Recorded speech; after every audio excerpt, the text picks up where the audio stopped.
Hi everyone, so welcome back to my channel. Definitely आज की video में हम लोग कंप्लीट इन्वेस्टिंग जो बिगिनर्स लोग के लिए होती है उसकी डिटेल गाइड हम लोग देने वाले हैं। ठीक है, तो डेफिनेटली अभी तक जितने भी बिगिनर हैं जिन्होंने अभी इन्वेस्टिंग स्टार्ट नहीं करी है या करने वाले हैं, ठीक है, या जो करते हैं उनके लिए भी कुछ इन्फॉर्मेशन होगी, तो डेफिनेटली वीडियो को देखना तुम भी। तो शेयर मार्केट में इन्वेस्ट करना कैसे शुरू करें, आज हम लोग डिटेल में इसको समझेंगे। ठीक है, यानी कि हम ये कह सकते हैं कि बेसिक से लेके एडवांस लेवल तक की पूरा इन्वेस्टिंग गाइड आज की वीडियो में हम लोग कवर करेंगे। बिगिनर देख सकता है, जो इन्वेस्ट अभी करना शुरू कर रहा है या जो कर रहे हैं उनके लिए भी कुछ इन्फॉर्मेशन होगी जो उनके यूजफुल में भी आ सकती है। तो डेफिनेटली वीडियो को लास्ट तक देखना क्योंकि बहुत सारी इन्फॉर्मेशन इस वीडियो में कवर होगी, तो स्किप करके मत देखना, कोई भी इंपॉर्टेंट इन्फॉर्मेशन तुम मिस ना करो, इसीलिए पूरी वीडियो एंड तक की देखना, शुरुआत से लेकर कोई भी स्किप पार्ट नहीं करना। और डेफिनेटली चैनल में पहली बार आया तो चैनल को सब्सक्राइब कर लेना, बेल नोटिफिकेशन ऑन कर लेना, क्योंकि इस चैनल में बहुत इंपॉर्टेंट इन्फॉर्मेशन आती है related to stock market, update, news और लर्निंग बेसिस पे भी वीडियो आती है। तो डेफिनेटली चैनल को सब्सक्राइब करना ताकि तुम्हारी अच्छी अच्छी वीडियो तुमको मिल सके। तो चलिए स्टार्ट करते हैं। तो सबसे पहले हम लोग समझते हैं कि इन्वेस्टमेंट चॉइसेस कितनी पॉपुलर हैं, यानी कि कौन कौन तरीके से हम लोग इन्वेस्टमेंट करते हैं, लोग अपना पैसा कहाँ कहाँ इन्वेस्ट करते हैं। तो पहला होता है saving account. Saving account in the sense कि बेसिकली यहाँ पे आप लोग क्या करते हैं, जो बैंक में पैसा रखते हो उसको हम लोग बोलते हैं सेविंग अकाउंट। वहाँ पे भी तुम्हें 2 या 3% का इंटरेस्ट मिलता है। तो एक पहला इन्वेस्टमेंट कहाँ होता है, सेविंग अकाउंट में, जो कि इन्वेस्टमेंट नहीं होता, डेफिनेटली तुम पैसा रखते हो उसको। सेकंड होता है your fix deposit. Fix deposit यहाँ पे एफडी होता है, इसे बोलते हैं, जो बहुत ही सरकारी लोग बहुत ज़्यादा इसको प्रेफर करते हैं। ठीक है, यहाँ पे भी 7-8% का रिटर्न मिलता है, इंटरेस्ट मिलता है आपको। ठीक है, तो पहला सेविंग हो गया, दूसरा एफडी हो गया। नाउ बात करते हैं third, real estate. Real estate जो ज़मीन खरीदते हैं, तो ये भी एक तरह का इन्वेस्टमेंट होता है, यहाँ पे बहुत ही अच्छा रिटर्न तुम्हें मिलता है। चौथा होता है गोल्ड। बहुत लोग गोल्ड खरीद लेते हैं, गोल्ड भी एक अच्छा रिटर्न ऑफ इन्वेस्टमेंट देता है, तो ये भी एक तरीका होता है इन्वेस्टमेंट करने का। और लास्ट होता है स्टॉक मार्केट, जिसमें हम लोग आज पूरी डिटेल में बात करेंगे। So these all are the important, या हम कह सकते हैं popular investment choices. Saving account में भी इंटरेस्ट मिलता है 2-3%, फिक्स डिपॉजिट में भी 7-8% इंटरेस्ट मिलता है। रियल इस्टेट भी रिटर्न ऑफ इन्वेस्टमेंट है, लॉन्ग टर्म के लिए बहुत अच्छा रिटर्न देती है। गोल्ड भी एक रिटर्न ऑफ इन्वेस्टमेंट बहुत अच्छा देता है अगर तुम लंबे टाइम के लिए होल्ड करते हो। और एक स्टॉक मार्केट होता है जो थोड़ा रिस्की होता है, लेकिन यहाँ पे हायर रिटर्न होता है कंपेयर टू दीज एसेट जिन पे हम बात कर चुके हैं, या saving account, FD, real estate और गोल्ड। तो उनसे ज़्यादा इन्वेस्टमेंट आपका रिटर्न जो है स्टॉक मार्केट देता है, लेकिन ये रिस्की भी होता है। ठीक है, तो डेफिनेटली इन्वेस्टमेंट से पहले हमें एक इन्फ्लेशन वर्ड भी समझ में आना चाहिए कि इन्फ्लेशन क्या होता है।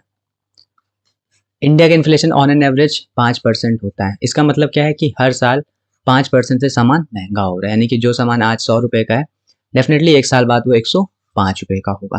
तो यानी कि ऑन एन एवरेज इन्फ्लेशन कितना होता है, 5% होता है। अब समझना है कि वेल्थ डिक्रीज क्यों होती है। ठीक है, यानी कि पैसा तुम्हारा ग्रो क्यों नहीं होता है, क्योंकि अगर कोई चीज़ 5% का इन्फ्लेशन है, इट मीन्स जैसे तुमने सेविंग अकाउंट में किया, तो सेविंग अकाउंट में क्या मिलेगा, 100 रुपये का तुम्हें अगले साल 102 रुपये मिलेगा या 103 रुपये मिलेगा। बट अगर आज कोई सामान तुम 100 रुपये में खरीद रहे हो, तो अगले साल वो सामान 105 रुपये में होगा, तो डेफिनेटली तुम्हारी वैल्यू क्या, आज जो खरीद पा रहे हो वो कल खरीद पाओगे नहीं। तो इसलिए सेविंग अकाउंट में इतना ज़्यादा इन्वेस्टमेंट हम लोग कहते नहीं, बस सिंपली हम कह सकते हैं ज़रूरत के लिए पैसा रखा जाता है, क्योंकि यहाँ पे इंटरेस्ट इतना नहीं मिलता है, रिटर्न इतना नहीं मिलता है कि जो इन्फ्लेशन को ही खाली वो बीट कर दे। पैसा ग्रो करने की बात तो दूसरी है, पहले तो उसको अपने इन्फ्लेशन को बीट करना है, ताकि वही बहुत बड़ी मैटर हो जाता है। तो इसीलिए हम ये कह सकते हैं कि सेविंग अकाउंट एक इन्वेस्टमेंट चॉइस नहीं हो सकती, जस्ट अ मतलब कह सकते हैं पैसा रखने की जगह। एफडी हम कह सकते हैं हाँ ये थोड़ा इन्वेस्टमेंट हो सकता है। रीज़न, क्योंकि एफडी में आपको 7-8% मिलता है, तो अगर इन्फ्लेशन 5% होता है तो डेफिनेटली तुम्हारा 3% से पैसा ऑलरेडी ग्रो करता है। तो यानी कि अगर कोई सामान 100 रुपये का है, अगले साल अगर वो 105 हुआ, तो तुम्हारा एफडी में भी 100 रुपये, अगले साल वो 108 हो गया, तो यानी कि तुम वो सामान खरीद भी पाओगे प्लस 3 रुपये बच भी जाएगा। तो यानी कि सेविंग अकाउंट से अच्छा है एफडी। ठीक है, अब उसके बाद हम लोग बात कर लेते हैं रियल इस्टेट। तो real estate is just not a short period of time, यहाँ पे आप थोड़े 5 साल 10 साल तक की इन्वेस्ट करते हो तो अच्छा रिटर्न देता है। गोल्ड भी इसी तरीके से, ये सब थोड़े रिटर्न अच्छे देते हैं। ठीक है, ये सब थोड़े रिटर्न एसिड हैं। वहीं स्टॉक मार्केट को सबसे ज़्यादा रिटर्न देता है, बट थोड़ा रिस्की होता है। So this all are the popular investment choice. Now one by one हम लोग हम लोग डिस्कस करते हैं कंप्लीट स्टॉक मार्केट के ऊपर। तो क्योंकि हमारा पूरा बिगिनर गाइड है स्टॉक मार्केट के लिए, तो अब हम यहाँ से सारी बातें किसके ऊपर करेंगे, स्टॉक मार्केट के ऊपर करेंगे। तो इसके 3 रास्ते होते हैं स्टॉक मार्केट में इन्वेस्ट करने के।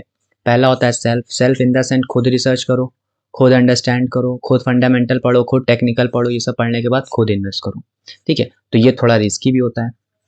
रीज़न, क्योंकि यहाँ पे जब आप खुद रिसर्च करोगे, क्योंकि अभी ऐसा तो है नहीं कि आप आते ही साथ ही तुरंत इतने एक्सपर्ट हो गए, एनालिस्ट हो गए, तुम तुरंत रीड कर सकते हो फंडामेंटल, फाइनेंशियल, बिजनेस का पूरा पूरी पढ़ सकते हो अच्छे से, बिजनेस कैसे ग्रो करेगा, ठीक है।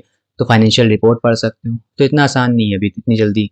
तो सेल्फ वही लोग करते हैं जो एक्सपीरियंस्ड होते हैं, जिनके पास 15-20 साल का एक्सपीरियंस होता है। तो वही लोग क्या करते हैं, यानी खुद रिसर्च करके खुद इन्वेस्ट डायरेक्टली स्टॉक में करते हैं, यानी स्टॉक डायरेक्टली बाय करते हैं।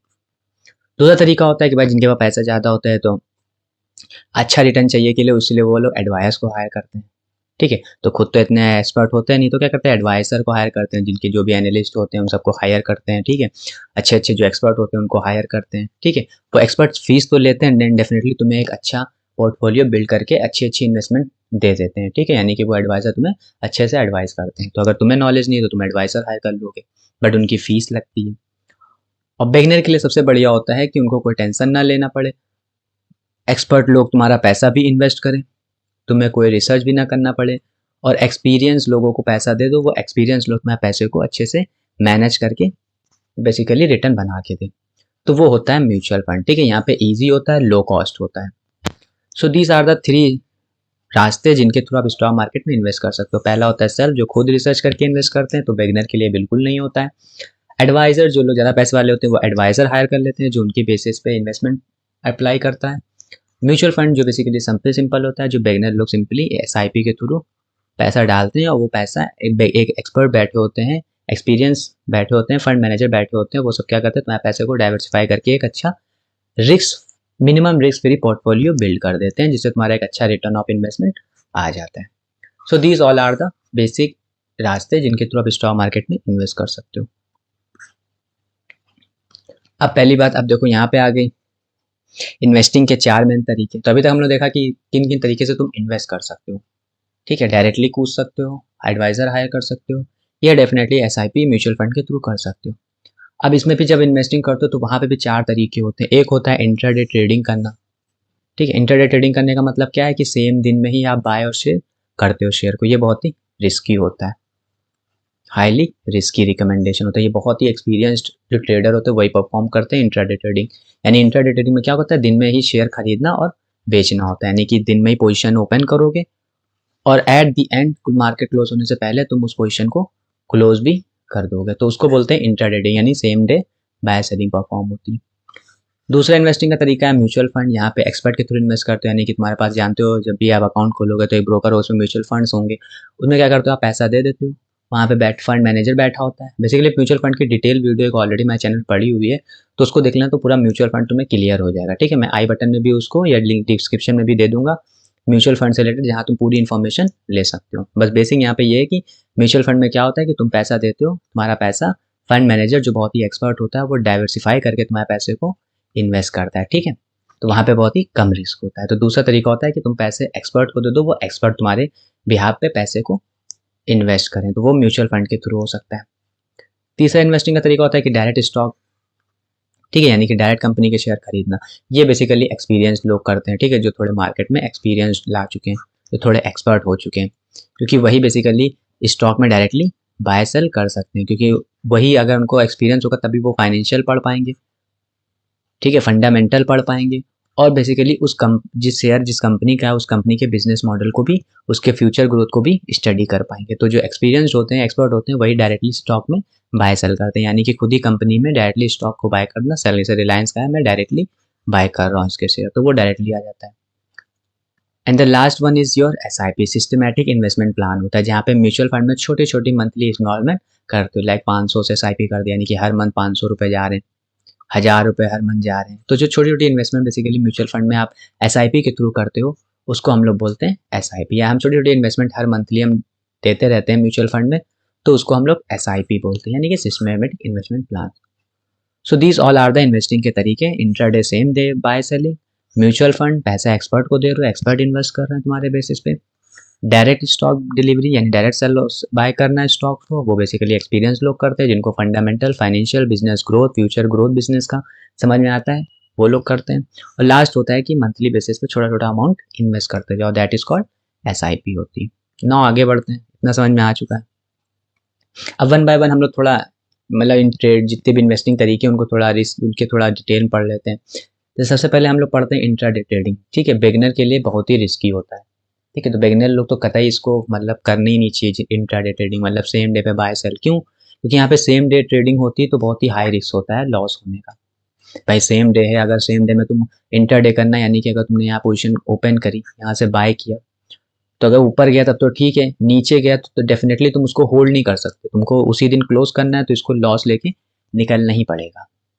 वहीं अगर अगर हम बात कर लेते हैं इन्वेस्टिंग में, तो इन्वेस्टिंग में क्या होता है कि अगर आपने यहाँ पे बाय कर लिया, ठीक है, और अगर वो तुम्हारे नीचे भी गया तो तुम उसको एक दो या स्विंग ट्रेडिंग कर रहे हो तो उसमें 2-4 दिन तक की तुम उसको होल्ड कर सकते हो।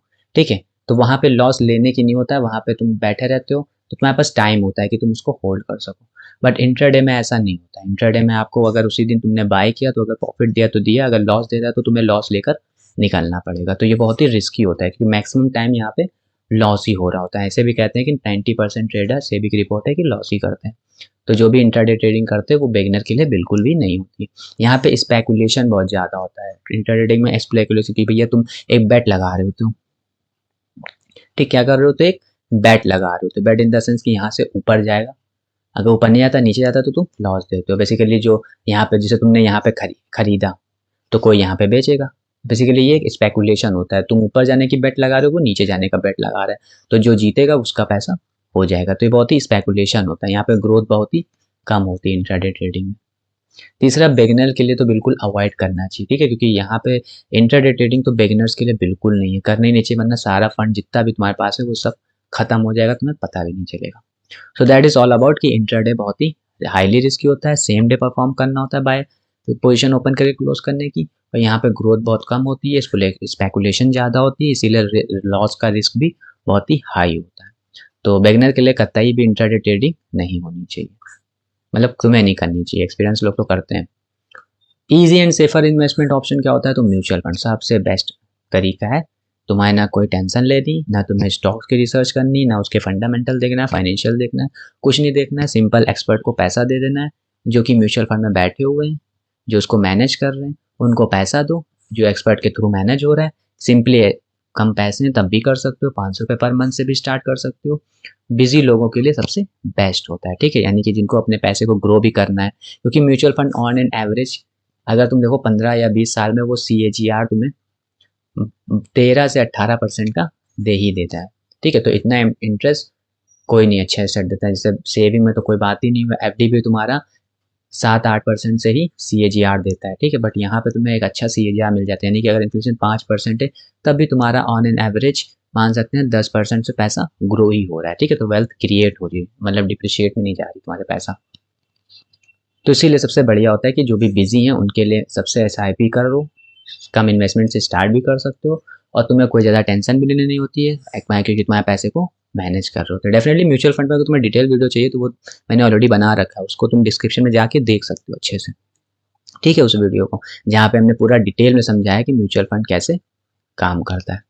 तो this is the second option, पहला इंट्राडे जो कि बिगिनर के लिए अवॉइडेबल है, सबसे सेफेस्ट और बिजी लोगों के लिए म्यूचुअल फंड है। नाउ नेक्स्ट आगे बढ़ते हैं। अब थोड़ा म्यूचुअल फंड के बारे में पढ़ ही लेते हैं। तो म्यूचुअल फंड क्योंकि ये सबसे सेफेस्ट ऑप्शन होता है तो इसमें थोड़ा डिटेल में पढ़ना जरूरी है। तो म्यूचुअल फंड की बात करें तो म्यूचुअल फंड 3 तरीके के होते हैं, इक्विटी, डेब्ट और हाइब्रिड फंड। इक्विटी फंड क्या होते हैं? इक्विटी फंड वो होते हैं जो स्टॉक्स में इन्वेस्ट करते हैं, ठीक है, डायरेक्टली स्टॉक्स में इन्वेस्ट करते हैं। अब इसमें भी 3 तरह के होते हैं, एक लार्ज कैप फंड होते हैं, एक मिड कैप फंड होते हैं और एक स्मॉल कैप फंड होते हैं। लार्ज कैप फंड वो क्या होते हैं जो मैक्सिमम बड़ी कंपनियों में पैसा लगाते हैं। मिड कैप के होते हैं जो मैक्सिमम पैसा मिड कैप कंपनी, उसमें मतलब छोटे, ना ज़्यादा छोटी ना ज़्यादा बड़ी, बीच की लेवल की कंपनियां, तो उनमें पैसा लगाते हैं। और स्मॉल कैप फंड वो होते हैं जो बेसिकली बहुत ही छोटी छोटी कंपनी में पैसा लगाते हैं। तो इसमें रिस्क कम होता है तो रिटर्न भी कम होता है, इसमें मीडियम रिस्क होता है तो मीडियम रिटर्न होता है। और स्मॉल कैप में क्योंकि छोटी कंपनियों में पैसा लगता है ज़्यादा मैक्सिमम, तो यहाँ पे रिस्क भी ज़्यादा होता है और रिटर्न भी ज़्यादा होता है। तो इक्विटी फंड में भी ये 3 कैटेगरी होती है, बट सिंपल है, इक्विटी फंड का मतलब क्या है कि बेसिकली जो स्टॉक्स में इन्वेस्ट करते हैं ऐसे फंड, हाई रिस्क होता है, हाई रिटर्न होता है। डेब्ट फंड वो होते हैं जो बेसिकली सरकारी बॉन्ड में पैसा लगाते हैं, यानी ऐसे फंड जो सरकारी बॉन्ड में पैसा लगाते हैं तो उनको हम लोग डेब्ट फंड कहते हैं। यहाँ पे रिस्क कम होता है लेकिन रिटर्न भी एक स्टेबल देता है, बहुत ही ज़्यादा रिटर्न नहीं मिलता। तो अगर यहाँ पे मिल रहा है 15 से 18%, तो यहाँ से डेफिनेटली तुम्हें मिलेगा 8 से 10%। तो यहाँ पे थोड़ा रिस्क कम होता है तो रिटर्न भी कम होता है। Hybrid fund basically hybrid world से ही समझ में आ रहा है कि यहाँ पे दोनों, यानी ऐसे फंड जो इक्विटी में भी इन्वेस्ट करते हैं और डेट में भी इन्वेस्ट करते हैं, यानी दोनों में, यानी कि स्टॉक्स भी खरीदते हैं प्लस स्टॉक्स भी खरीदते हैं प्लस सरकारी बॉन्ड को भी खरीदते हैं। तो दीज आर द टू, जो दोनों में काम करते हैं उनको हम लोग हाइब्रिड फंड करते हैं। तो these are the basic types of mutual fund. According to this, अगर तुम कोई भी ब्रोकर अकाउंट खोलोगे तो वो इक्विटी फंड में ही मैक्सिमम काम करते हैं। तो थोड़ा म्यूचुअल फंड बताना जरूरी था क्योंकि ये सेफेस्ट ऑप्शन होता है बिगिनर के लिए। अब तीसरा होता है जो डायरेक्टली आप इन्वेस्ट करते हो। डायरेक्टली इन्वेस्ट मतलब डायरेक्टली तुम स्टॉक को बाय करो, सेल करो। तो ये बेसिकली डेफिनेटली इसी नाम से पता चल रहा है, यहाँ पे एक एक्सपीरियंस्ड बंदे ही लोग, एक्सपर्ट लोग भी इसी पे काम कर सकते हैं, ठीक है, क्योंकि ये बहुत ही हाईली रिस्क होता है। तो यहाँ डायरेक्टली कंपनी के शेयर बाय करते हैं, प्रॉफिट लॉस सब तुम्हारा होता है, यानी कि तुम ही उसके लिए रेस्पॉन्सिबल होते हो। सूटेबल होता है फॉर एक्सपीरियंस इन्वेस्टर के लिए, ठीक है। तो डेफिनेटली जब तुम बेगिनर होगे तो बेगिनर क्या करोगे? बेगिनर, पहली बात तो बेगिनर लोग सबसे पहले म्यूचुअल फंड करेंगे। जब उनको पास 10-15 साल का एक्सपीरियंस हो जाएगा तो वो डायरेक्टली स्टॉक भी बाय कर सकते हैं, ठीक है। ठीक है, इंट्राडे ट्रेडिंग भी अगर 10-15 साल के बाद अगर तुम एक्सपीरियंस होगा तो डेफिनेटली तुम इंट्रा ट्रेडिंग पे भी अच्छी अच्छी अपॉर्चुनिटी पे तुम इंट्राडे ट्रेडिंग भी एक्टिविटी परफॉर्म कर सकते हो, ठीक है। लेकिन ये जो होता है कि ये डायरेक्टली स्टॉक बाय सेल में ये डेफिनेटली एक एक्सपीरियंस इन्वेस्टर को ही करना चाहिए। इंट्राडे ट्रेडिंग में भी जो एक्सपीरियंस्ड हो जाते हैं, जिनके पास अच्छा नॉलेज हो जाता है, तो वो अपॉर्चुनिटी अच्छी अच्छी अपॉर्चुनिटी पे भी इंट्राडे ट्रेडिंग एक्टिविटी परफॉर्म करते हैं, ठीक है। बट अगर बिगिनर हो तो डेफिनेटली तुम्हें सबसे पहले म्यूचुअल फंड में जाके पैसे को ग्रो करना है, देन उसके बाद कोई भी चीज़ एक्टिविटी परफॉर्म करो। सो दीज थ्री, जहाँ पे हमने इंटरडे की कॉन्सेप्ट समझ लिए जो कि सेम डे का कॉन्सेप्ट होता है, रिस्क ज़्यादा होता है, म्यूचुअल फंड जो कि थोड़ा बेस्ट होता है बिगिनर के लिए, और डायरेक्टली इन्वेस्टर्स ही उन्हीं के लिए रिक्वायरमेंट होती है जो थोड़े एक्सपीरियंस्ड होते हैं। नाउ मूव ऑन करते हैं, आगे बढ़ते हैं। अब बात कर लेते हैं तुम्हारी सिचुएशन कैसी है, ठीक है। सिचुएशन के हिसाब से तुम इन्वेस्टमेंट करोगे।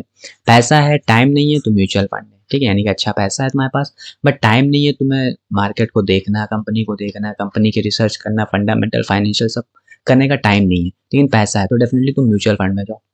अगर टाइम पैसा दोनों है तो डायरेक्ट स्टॉक्स बाय करो, ठीक है, यानी कि अगर तुम्हारा पैसा है, टाइम तो चलो होगा, क्योंकि टाइम होने का मतलब ही है कि बेसिकली तुम बिगिनर हो, बिगिनर इन द सेंस की शुरुआत की एज में अगर तुम्हारा काम नहीं होगा तो तुम्हारे पास टाइम ही टाइम होगा, ठीक है। तो टाइम है, लेकिन उस समय अगर पैसा है तो डायरेक्टली स्टॉक्स में डालो, ठीक है। अच्छी अच्छी कंपनियों में डायरेक्टली स्टॉक्स चुन सकते हो, ठीक है। वो धीरे धीरे अगर तुम अच्छी कंपनियों को थोड़ा थोड़ा, जैसे अब ऐसा तो है नहीं कि तुम रिलायंस को छोड़ के कोई पिद्दी सी कंपनी उठा लोगे, या एचडीएफसी बैंक को छोड़ के कोई पिद्दी सी कंपनी उठा लोगे, तो इतना तो तुम थोड़ा अगर आए होगे तो थोड़ी रिसर्च तुम्हें पता चल चुकी होगी कौन कौन सी कंपनी में इन्वेस्ट करना अच्छा होता है। तो अगर टाइम पैसा दोनों है तो डायरेक्ट स्टॉक्स करो, लिमिटेड टाइम है पैसा भी, दोनों चीज़ लिमिटेड में है तो एसआईपी करो, यानी कि तुम्हारे पास ना टाइम अच्छे से ना पैसा ज़्यादा है तो एसआईपी यानी छोटे छोटे अमाउंट को इन्वेस्ट करो।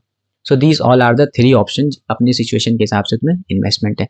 हाई पैसा है, टाइम नहीं, तो म्यूचुअल फंड डालो, पैसा लमसम करके धीरे धीरे। टाइम पैसा दोनों है तो डायरेक्ट स्टॉक्स को बाय कर सकते हो, अच्छी अच्छी कंपनियों को, और लिमिटेड टाइम पैसा दोनों है तो एसआईपी सबसे बेस्ट ऑप्शन होता है, ठीक है। मैक्सिमम बिगिनर इसी चीज़ को फॉलो करते हैं। सो दिस ऑल द सिचुएशन के हिसाब से इन्वेस्टमेंट। सो नाउ मूव कर लेते हैं कि क्लियर गोल्स के अकॉर्डिंग इन्वेस्टमेंट कैसे होनी चाहिए, ठीक है। तो अगर शॉर्ट टर्म गोल्स है, जैसे कार, ट्रैवल, इमरजेंसी के लिए चाहिए, इन सब के लिए पैसे चाहिए, तो डेफिनेटली इसमें तुम क्या कर सकते हो, इसमें अगर जल्दी शॉर्ट टर्म गोल्स है तो शॉर्ट टर्म गोल में तो पैसा बनेगा नहीं, बनेगा कब? ट्रेडिंग एडिंग एक्टिविटी परफॉर्म करोगे, ठीक है। ट्रेडिंग एक्टिविटी के थ्रू आपका शॉर्ट टर्म में पैसा बन सकता है, ठीक है, या स्विंग ट्रेडिंग में ही शॉर्ट टर्म में पैसा बन सकता है। बट अगर तुम्हें लॉन्ग टर्म चाहिए, ठीक है, लॉन्ग टर्म से हाउस का हो गया, रिटायरमेंट का हो गया, वेल्थ हो गया, तो ये ग्रोथ ऑप्शन में जाना है। ग्रोथ ऑप्शन मतलब तुम्हें एक अच्छे अच्छे स्टॉक्स लेके म्यूचुअल फंड में लेके 15-20 साल के लिए होल्ड करो, ये सारे गोल के लिए वो सूटेबल होते हैं। लेकिन अगर शॉर्ट टर्म गोल चाहिए तो तुम्हें ट्रेडिंग या स्विंग ट्रेडिंग ही परफॉर्म करनी पड़ेगी, ठीक है। तो investing without a goal is driving without a map, ठीक है। तो बिना गोल के अगर इन्वेस्टमेंट करोगे तो कोई लॉजिक नहीं बनेगा, तुम्हें किस टाइप का गोल है उसके अकॉर्डिंग तुम्हें इन्वेस्टमेंट करनी होगी, दैट इज वेरी इंपॉर्टेंट। तो अब तो बात हो गई पूरी तुम्हारी इन्वेस्ट कितने तरह के इन्वेस्टमेंट होते हैं, कौन कौन से इन्वेस्टमेंट में कैसा रिटर्न देता है, किस टाइप के गोल के अकॉर्डिंग कैसी इन्वेस्टमेंट तुम्हें अप्लाई करनी चाहिए, interday trading, mutual fund, directly buy sell stocks, सारा कॉन्सेप्ट समझ लिया। अब बेसिकली इन्वेस्टमेंट जर्नी स्टार्ट कैसे करेंगे, ठीक है। तो सबसे पहले तुम्हें इन्वेस्टमेंट जर्नी स्टार्ट करने के लिए एक डीमेट अकाउंट खोलना होगा, ठीक है। यानी कि अगर तुम्हें कोई भी इन्वेस्टिंग एक्टिविटी परफॉर्म करनी है स्टॉक मार्केट में, भले ही तुम्हें म्यूचुअल फंड में इन्वेस्ट करना हो, ठीक है, डायरेक्टली स्टॉक बाय करना हो या ट्रेडिंग करना हो, तो इन सब के लिए तुम्हारे पास एक डीमेट अकाउंट होना ही चाहिए, ठीक है। तो डीमेट अकाउंट बेसिकली ब्रोकर देते हैं। ब्रोकर कौन कौन से? लाइक एंजल वन, ग्रो हो गया, अप स्टॉक हो गया, धन हो गया, ठीक है। तो ये सब जीरोधा हो गया, तो ये सब क्या है, ब्रोकर है जो तुम्हें डीमेट अकाउंट खोलने में मदद करते हैं, ठीक है। तो डीमेट अकाउंट अपने गोल के हिसाब से फिर प्लान चूज करो, ठीक है। तो सबसे डीमेट अकाउंट खोलो, अपने गोल्स के हिसाब से उसे प्लान चूज करो, यानी कि तुम्हें लॉन्ग टर्म जाना है तो म्यूचुअल फंड, एसआईपी, स्टॉक्स में इन्वेस्ट करना है, या शॉर्ट टर्म में जाना है तो trading activity, swing trading activity perform करोगे।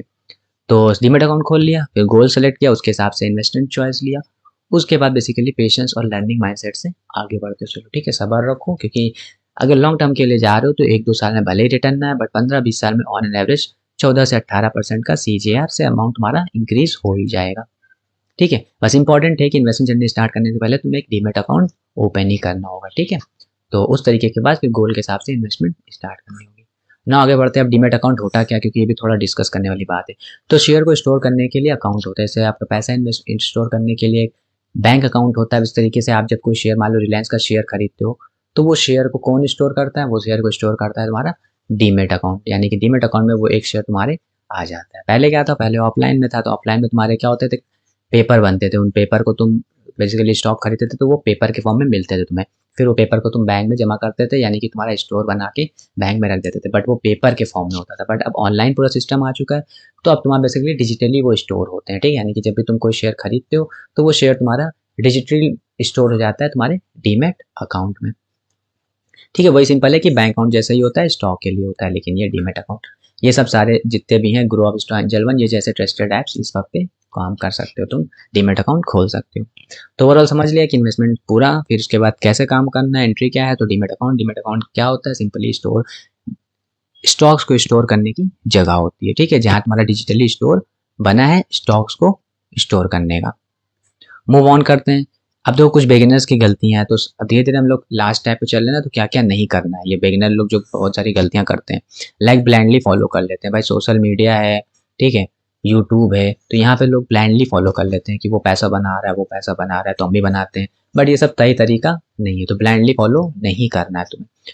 और कभी कभी क्विक प्रॉफिट के लिए पैनिक सेलिंग भी नहीं करना है, यानी कि जब तुमने डिसाइड कर लिया कि इस स्टॉक में तुम्हें 15-20 साल जाना है, तो डेफिनेटली तुम ये नहीं कि थोड़ा स्टॉक गिरा, तुम्हारा थोड़ा लॉस होने लगा, ठीक है, तो तुम क्या करोगे, पैनिक सेलिंग मार दोगे उसको। जब तुम्हारा गोल ही 15-20 साल के लिए, तो तुम तुरंत पैनिक सेलिंग नहीं कर सकते छोटी गिरावट में। पोर्टफोलियो को डाइवर्सिफाई करना, इन द सेंस तुम्हारे मल्टीपल स्टॉक्स में, मल्टीपल सेक्टर में इन्वेस्टमेंट होनी चाहिए, कतई भी एक स्टॉक में इन्वेस्टमेंट नहीं करनी, ठीक है। यानी अगर तुम्हारे पास 100 रुपये है तो डेफिनेटली उसको 6-7 जगह, 6-7 सेक्टरों में, 6-7 स्टॉक्स में इन्वेस्ट करना है। और लास्ट, पेशेंस रखना जरूर है, उसको लूज नहीं करना है। So these all are the जो बिगिनर गलती करते हैं, ब्लाइंडली किसी को नहीं फॉलो करना है। अगर लॉन्ग टर्म इन्वेस्टमेंट है तो शॉर्ट में पैनिक नहीं करनी है, पोर्टफोलियो को डाइवर्सिफाई करो, मल्टीपल सेक्टर, मल्टीपल स्टॉक में तुम्हारा पैसा लगा होना चाहिए, किसी एक स्टॉक, किसी एक सेक्टर में नहीं होना चाहिए। और पेशेंस रखना है तुम्हें, ठीक है, थोड़े थोड़े गिरावट पे आएंगे तो तुम्हें होल्डिंग पावर तुम्हारे अंदर होनी चाहिए। कुछ और इंपॉर्टेंट है, हर इन्वेस्टर के लिए कुछ जरूर सोचना है, तो लॉन्ग टर्म सोचो, ठीक है, शॉर्ट टर्म के लिए जाओगे तो कुछ नहीं होने वाला। रिसर्च करो एंड एजुकेशन लो, नॉलेज लो, तब उसमें इन्वेस्टमेंट स्टार्ट करो। पोर्टफोलियो को डाइवर्सिफाई जरूर रखो, कोई भी एक स्टॉक सेक्टर में नहीं होना चाहिए, पैसा तुम्हारा मल्टीपल सेक्टर स्टॉक्स में होना चाहिए। और अपनी रिस्क कैपेसिटी के साथ ही इन्वेस्ट करो, ऐसा नहीं कि सारा पैसा डाल दिया स्टॉक मार्केट में, ठीक है, एक अपनी रिस्क एपेटाइट के बेसिस पे इन्वेस्टमेंट परफॉर्म करो। कुछ और हर इन्वेस्टमेंट रिस्क और रिवॉर्ड भी होते हैं, जैसे हाई रिटर्न के साथ हाई रिस्क भी होगा, क्योंकि स्टॉक मार्केट एक बहुत ही रिटर्न गेम, रिटर्न बिजनेस है, रिटर्निंग बिजनेस है, हाई रिटर्न बिजनेस है, तो यहाँ पे रिस्क भी होता है। सेफ ऑप्शन में रिटर्न्स कम मिलते हैं, अगर तुम सेफली जैसे ट्रेडिंग वेडिंग करोगे तो डेफिनेटली तुम्हारा कहो एक ही दिन में 10-10%, 20-20% रिटर्न बन जाए, बट डेफिनेटली वहाँ पे रिस्क भी बहुत ज़्यादा होगा। लेकिन अगर सेफर ऑप्शन जाओगे, लाइक तुमने स्टॉक्स ले लिया, म्यूचुअल फंड में ले लिया, तो यहाँ पे साल का तुम्हारा 15-20% बनेगा, बट डेफिनेटली उसमें सेफ ऑप्शन होगा तो रिटर्न भी कम होंगे। रिस्क टॉलरेंस समझकर ही इन्वेस्ट करो, बैलेंस रखो पोर्टफोलियो को, ठीक है, सेफ प्लस ग्रोथ एसेट के साथ ही जाओ। तो दिस आर द बेसिक, ठीक है, जहाँ पे तुम्हें अगर हाई रिटर्न चाहिए तो वहाँ पे रिस्क ज़्यादा होगा, जैसे जैसे तुम अपने रिटर्न को कम करोगे तुम्हारा रिस्क भी कम होता जाएगा, ठीक है। So this all are the, आज ये अपनी इन्वेस्टमेंट जर्नी स्टार्ट करो, तो डेफिनेटली पूरी नॉलेज मैंने दे दी, कैसे इन्वेस्टमेंट स्टार्ट करोगे, बिगिनर के लिए कंप्लीट गाइड है, ये सारी तरीका मैंने एक्सप्लेन कर दिया, ठीक है। नॉलेज के साथ इन्वेस्ट करो और हरी मत करो, स्लोली स्लोली ग्रो करो। छोटी शुरुआत से ही बड़े रिजल्ट आते हैं। तुम अगर SIP भी करोगे तो SIP कैलकुलेटर में देख सकते हो, अगर तुमने मंथली 500 भी करा तो 20-25 साल में एक अच्छा अमाउंट बन जाता है। अगर 5000 करोगे तो बहुत ही अच्छा अमाउंट बन जाएगा। डीमैट अकाउंट के साथ सेफ इन्वेस्टिंग स्टार्ट करो। डीमैट अकाउंट तो जरूरी है बेसिकली किसी भी स्टॉक मार्केट में कोई भी एक्टिविटी परफॉर्म करने के लिए, और पेशेंस रखो और सीखते रहो। नॉलेज इज वेरी इंपॉर्टेंट, क्योंकि यहाँ पे बेसिकली ये कंटिन्यूअस प्रोसेस होता है लर्निंग का, ये stock market. So this all are the important thing जहाँ हम लोगों ने सारी डिटेल में सब चीज़ों को समझ लिया। ठीक है, वन बाय वन हम रिकॉल कर देते हैं क्या क्या पढ़ा हमने। ठीक है, तो वन बाय वन हम लोग देख लेते हैं। सबसे पहले हम लोगों ने देखा कि पॉपुलर इन्वेस्टमेंट तरीके क्या हैं। फिर हम लोगों ने देखा कि अगर स्टॉक मार्केट को चूज करो तो उसमें भी 3 ऑप्शन है। देन उसके बाद कुछ बेसिक स्टॉक मार्केट में तरीके कैसे इन्वेस्ट करने के, तो ये सब है। इंटरडे, म्यूचुअल फंड, डायरेक्ट में और SIP के थ्रू। इंटरडे के भी बहुत ही हाई रिस्क देख लिया कि इसमें कतई नहीं जाना चाहिए बिगिनर को। सबसे सेफेस्ट ऑप्शन होता है mutual fund, that is very important. Mutual fund के टाइप भी देख लिए थोड़ा बेसिक, और डायरेक्टली इन्वेस्ट करते हो थोड़ा रिस्क होता है बट रिटर्न भी थोड़ा अच्छा होता है। सिचुएशन के हिसाब से किस तरीके से इन्वेस्टिंग करना चाहिए उसको भी बता दिया फिर मैंने। देन इसके बाद मैंने बताया कि गोल के हिसाब से भी तुम्हारा कौन सा ऑप्शन होना चाहिए। देन इसके बाद जर्नी स्टार्ट करने से पहले तुम्हें एक डीमैट अकाउंट खोलना चाहिए, उसके हिसाब से अपने गोल के हिसाब से फिर इन्वेस्टमेंट स्टार्ट करना चाहिए। अब बेसिकली डीमैट अकाउंट होता क्या है, तो शेयर को स्टोर करने के लिए डिजिटली एक अकाउंट होता है, जैसे बैंक अकाउंट। बिगिनर की गलतियां कलता ही नहीं करो, ब्लाइंडली फॉलो मत करो। लॉन्ग टर्म के लिए है तो फिर कोई पैनिक सेलिंग में प्रॉफिट बुक करके या छोटा सा प्रॉफिट या लॉस लेके ना निकलो। डाइवर्सिफाई करो पोर्टफोलियो को, पेशेंस को रखो, लॉन्ग टर्म सोचो, रिसर्च करो, पोर्टफोलियो डाइवर्सिफाई करो, रिस्क कैपेसिटी इंप्रूव करो। कुछ बेसिकली जैसे तुम रिस्क कम करते जाओगे तो तुम्हारा रिटर्न भी कम होता जाएगा, ये बेसिक है। तो नॉलेज लेते रहो, that is all about today video. ठीक है, तो बेसिक्स सबसे पहले इन्वेस्टमेंट ऑप्शन चॉइस देखा, इंट्राडे ट्रेडिंग कैसे देखा होता, म्यूचुअल फंड जो देखा, SIP इजी है और सेफ भी है, और डीमैट अकाउंट को खोलना कंपलसरी है अगर तुम्हें इनमें आना है। तो होपफुली आज की वीडियो में कंप्लीट इन्फॉर्मेशन तुम्हें मिल चुकी होगी कि बिगिनर के लिए किस तरीके से एक इन्वेस्टमेंट जर्नी स्टार्ट होनी है।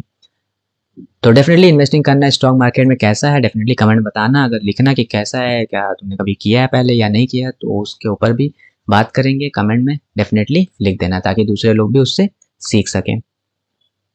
सो होपफुली आज की वीडियो में जितनी भी इंफॉर्मेशन दी गई है वो सब तुम्हें अच्छी लगी होगी और कुछ नॉलेजेबल लगी होगी। तो डेफिनेटली अगर वीडियो पसंद आएगी तो लाइक करना, शेयर करना, सब्सक्राइब करना।